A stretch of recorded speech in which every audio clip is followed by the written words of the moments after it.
Hello বন্ধুরা, আসসালামু আলাইকুম। আপনারা সবাই কেমন আছেন? আশা করি আপনারা সবাই ভালো আছেন, সুস্থ আছেন। আমরাও সবাই ভালো আছি। তো আজকে আবারও চলে এসেছি আরেকটা নতুন রান্নার ভিডিও নিয়ে।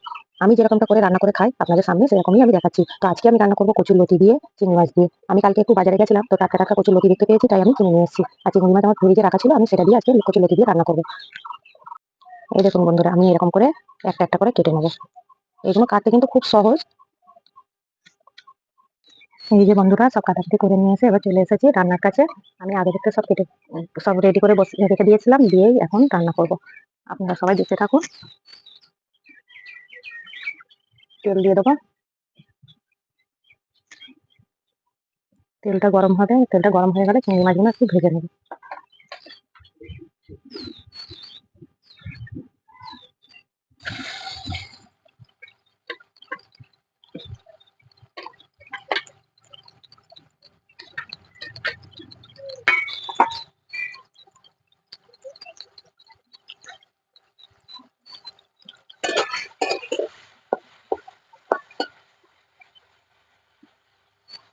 এটা একটু ভাজা ভাজা করবো,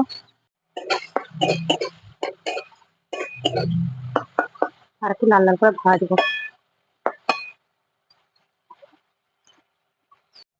পেঁয়াজটা এরকম করে ভাজা ভাজা হয়ে গেছে, এবার আদা রসুন বাটা দেবো।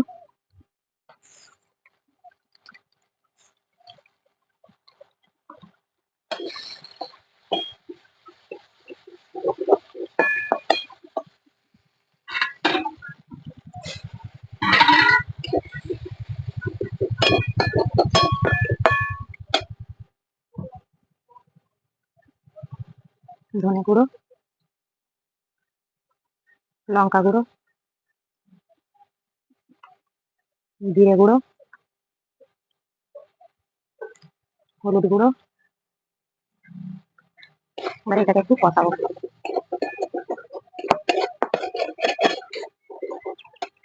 এটা একটু কষাবো। দেখুন মশলাটা কষানো হয়ে গেছে। এবার এতে দিয়ে দেবো কচুর লতিগুলো, আলু,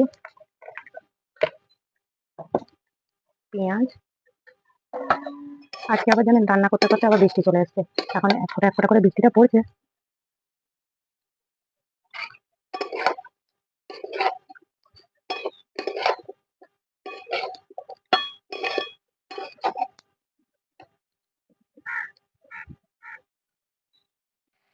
এবার এর উপরে নুন দেবো।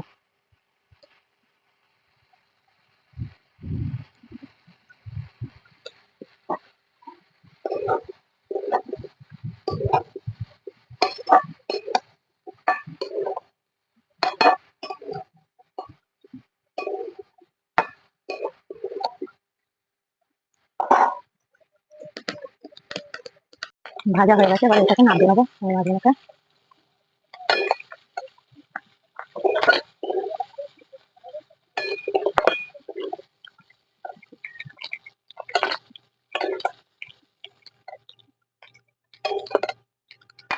আবার এতে তেল দেবো, পেঁয়াজ দেবো,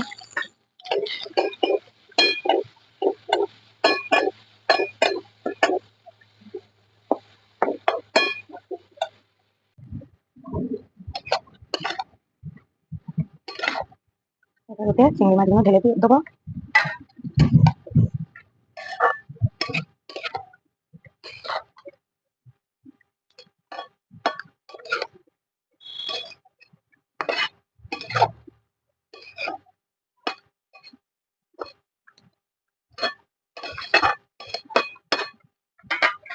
এটাকে এবার ভালো করে নাড়াচাড়া করবো। এটা ভালো করে নাড়াচাড়া করা হয়ে গেছে। এবার এতে দেবো সর্ষে বাটা আর জিরে বাটা। একটু পানি দিয়ে আগে থেকে আমি রেখে দিয়েছিলাম, এখন এতে দিয়ে দেবো।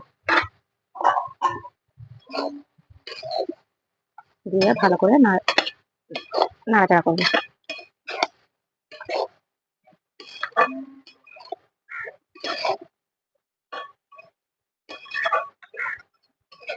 আমি কচুর লতিটা রান্না এইভাবে করে খাই, আপনারা প্লিজ বলবেন যে কে কিভাবে খান।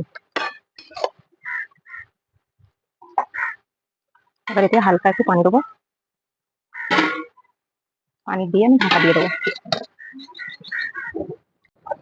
কি আকাশ ডাকছে বন্ধুরা, একটু শুনতে পাবেন? আপনারা শুনতে পাচ্ছেন কিনা জানি না। এই দেখুন, তরকারিটা প্রায় হয়ে এসছে, আর একটু ভাজা ভাজা করে নেবো।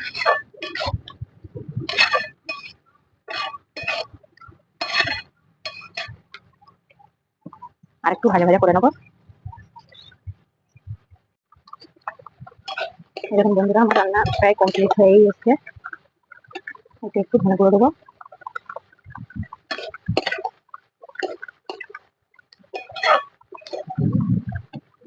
আর একটু লেবুর রস দিয়ে দেবো, যেদিকে মুখটা না যেন চুলকায়। চাষের কচুরলতি বলেছে, তাও যদি চুলকায় বলাতে যায় না, ওই জন্য একটু হালকা করে লেবুর রস দিয়ে দিলাম। এবার এটাকে নামাবো। আমার তরকারিটা হয়ে গেছে, এবার নামাবার। এই দেখুন বন্ধুরা, আমি নামিয়ে নিয়েছি। কচুরলতির তরকারিটা কত সুন্দর হয়েছে দেখুন। আর এটা যখন ভাত দিয়ে খাবেন তখন আরো সুন্দর লাগবে। এই দেখুন, আমি আগে থেকে আরেকটা তরকারি করে রেখেছিলাম, ছোট ছোট কচুরলতি ডাঁটা দিয়ে, চিংড়ি মাছ দিয়ে, আলু দিয়ে মাখা মাখা করে রান্না করেছি মটরশুঁটি দিয়ে। আর এটা কচুরলতি চিংড়ি মাছ দিয়ে, আলু দিয়ে, পেঁয়াজ দিয়ে একটু ভাজা ভাজা মতন করে রান্না করেছি। আপনারা সবাই ভালো থাকবেন, সুস্থ থাকবেন, আর আপনারা আমার পাশেও থাকবেন। যদি আমার রান্না ভালো লেগে থাকে তাহলে আপনারা সবাই লাইক আর সাবস্ক্রাইবটা অবশ্যই করবেন। আল্লাহ হাফিজ।